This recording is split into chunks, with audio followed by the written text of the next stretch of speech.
Hello there and welcome to this week's Granny's Garden. Now this week it's all about starting a succulent garden from scratch.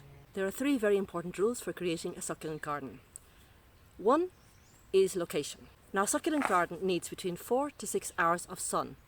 However, if you live in a hot country or if you live in a hot area of your country, it is important that those 4 to 6 hours do not fall right in the middle of the afternoon where this dead heat just beats down on top of the plants. Number two is good drainage.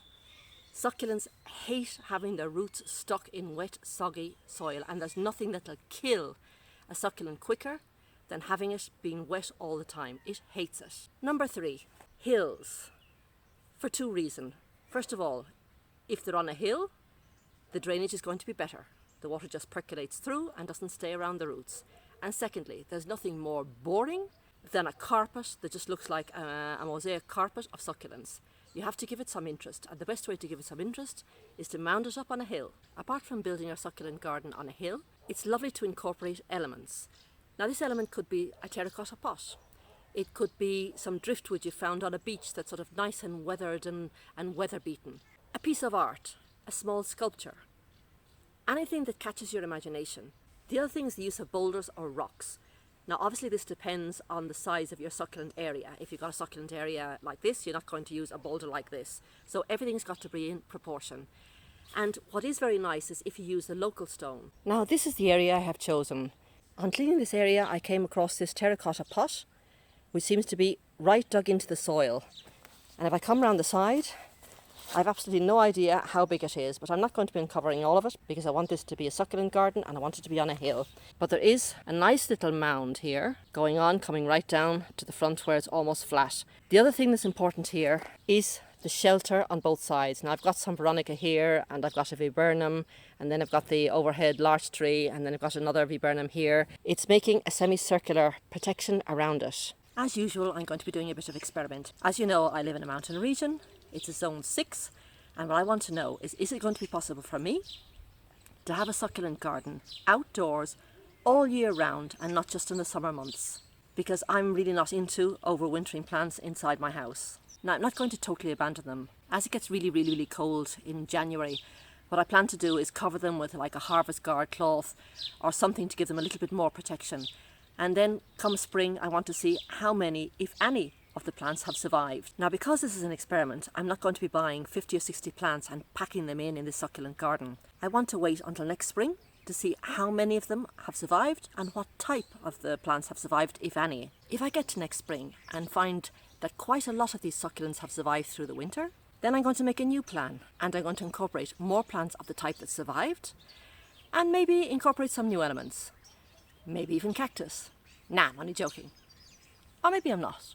Now these are just a few of the plants I'm going to be planting today. There's not very many, but as I say, I'm not going to fill this place with plants only to find that they don't overwinter and every single one of them are going to die. And depending on the results I get by next spring, I'll be extending it or not. Although this area has perfect drainage, I am going to incorporate a little bit of a cactus mix, particularly inside the actual pot itself, because that's been there for years and I'm not quite sure what's going on in there. So I'm just going to be mainly changing this area and probably mixing the rest with the native soil around.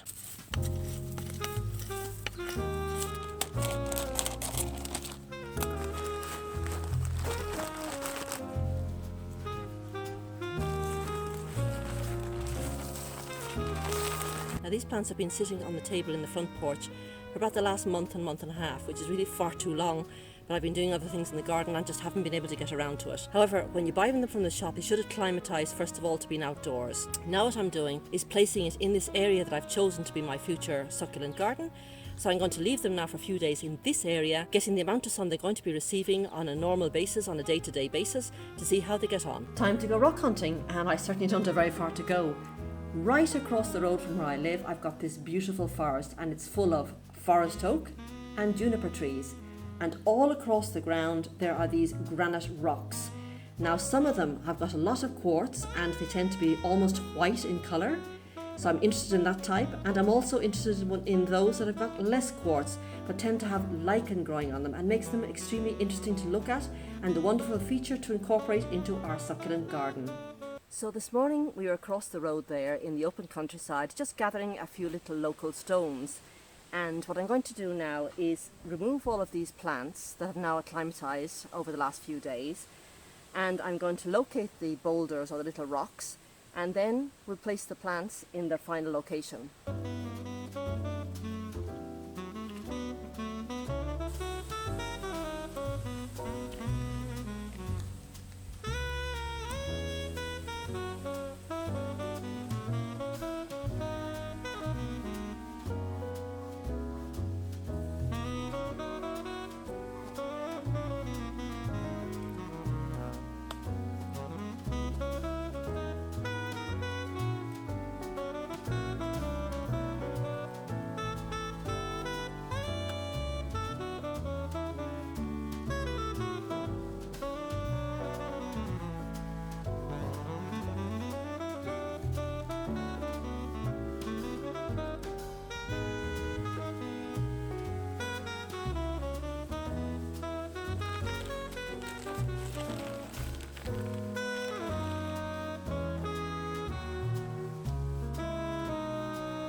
Now, this is some volcanic stone I have here at the house. In our local nursery they sell it in 3 different sizes. Now the small size is about this size. It'd be far too small because I've got sort of like wood mulch here. It would just disappear with the first rainfall. It would just disappear inside. And the larger size is a bit too large. It would look a bit lumpy for something this size. So this is the medium size, and I think that's what I'm going to go for. I'm just going to give it a little layer around the plants now, which will make it even more porous to rain and things like that, so it'll protect it even that little bit more.